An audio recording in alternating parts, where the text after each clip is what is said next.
Magandang umaga sa mga nanonood ng Mag-Agri Tayo. Nandito tayo ngayon sa Central Bicol State University of Agriculture at matutunghayan natin ang Pigeon Pea Research and Development Project. Ang Pigeon Pea o kahanos-kahan ay isang ligombre. Ito ang mga kauri ay mani, garbanzos, munggo. Sila ay merong mga katangian na sa kanila lang makikita. So, napakahalaga ng halaman na ito sapagkat ito ay maraming gamit. Masagana ito sa protina, sa mga mineral at saka mga bitamina. Pwede nating gamitin ang mga buto nito bilang pagkain, sangkap sa ating mga luto, at ang mga dahon ay pwedeng gamitin bilang pakain sa mga alaga nating hayop katulad ng baboy, ng manok, ng baka o kaya mga alaga nating isda, pwede rin. Napakayaman rin ito sa mga medicinal.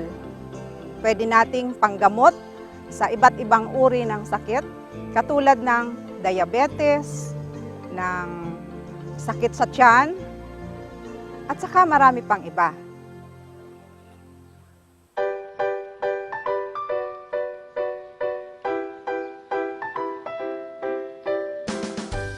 Ang Pigeon Pea o kardis sa ibang lugar, dito sa Bicol ay tinatawag din na kadyos.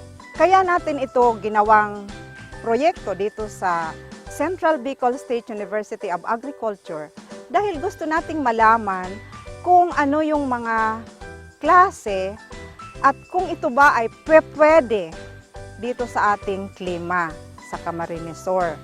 So tayo ay nagtanim ng 6 na klase ng Pigeon Pea at ating nalaman na pwede rin pala ito dito sa ating lugar. So, itinanim natin ito sa iba't ibang lugar dito sa Camarines Sur at yun ang ating naging resulta. Na ito ay pwedeng makatulong sa mga magsasaka bilang karagdagang kita at para mabawasan ang malnutrisyon, lalong-lalo na sa mga bata. Isang napakahalagang gamit ng Pigeon Pea ay yung pagtatanim nito sa mga lugar na medyo tagilid. Ito ay napakalalim ng ugat, kaya makakasugpo ito o makakatulong sa pagkontrol ng pagguho ng lupa. So maya-maya ating malalaman kung ano yung mga produkto at saka yung mga paano ito nakakatulong sa pagkontrol ng pagguho ng lupa.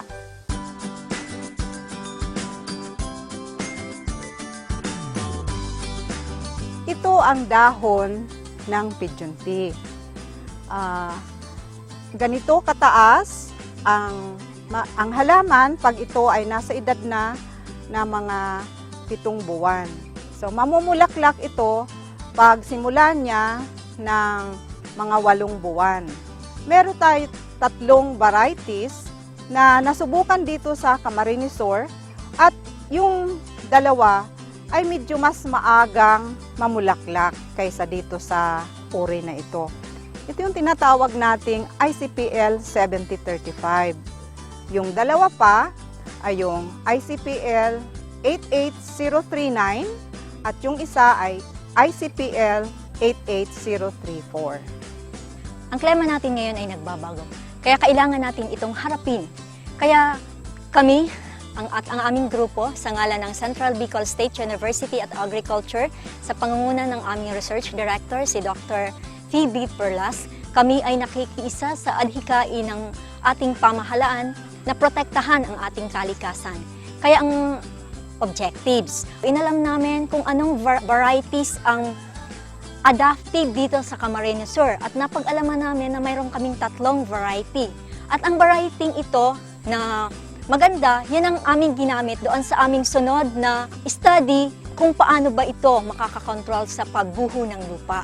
Ginamit po namin ito as hedgerows or barriers. Sa in-between ng barriers na yon, doon magtatanim ang ating mga magsasaka ng iba't ibang uri ng pananim. Inaral din po ito namin under coconut base, kung ito ba'y mag-survive sa ilalim ng nyog. Pwede rin ba itong isama sa pagtatanim ng kamote, kasaba, upland rice at sa adlay. So, napag-alaman po namin na ang kadyos ay epektibo sa pagkontrol ng pagguho ng lupa. Ano-ano po bang mga produkto ang pwede nating gamitin ang kadyos? Ginamit natin po ito sa green manure crops kasi alam po natin ang legumes ay it's a nitrogen-fixing bacteria. Nakakatulong po ito as fertilizer, organic fertilizer.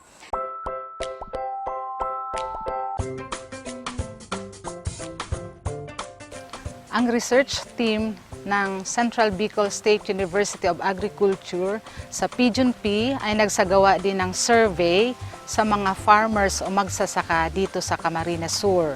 5 distrito ang nagsasakop ng Camarines Sur. So out of the 5 districts, may 14 municipalities, 387 farmers ang aming natanong. And 91% or 348 farmers ang nagsasabi na kilala nila at may alam sila sa Pigeon P. Pero karamihan sa kanila, ang sinasabi nila ay ang kagamitan ng Pigeon P ay sa pagkain lamang. Other than that, like sa medicine or pang gatong or pang intercrop, ay hindi nila masyadong alam. So, kailangan naming bigyan sila ng training, seminars tungkol dito. Dito sa aming eskwelahan, sa university, kami ay naggagawa ng mga IEC materials on Pigeon P.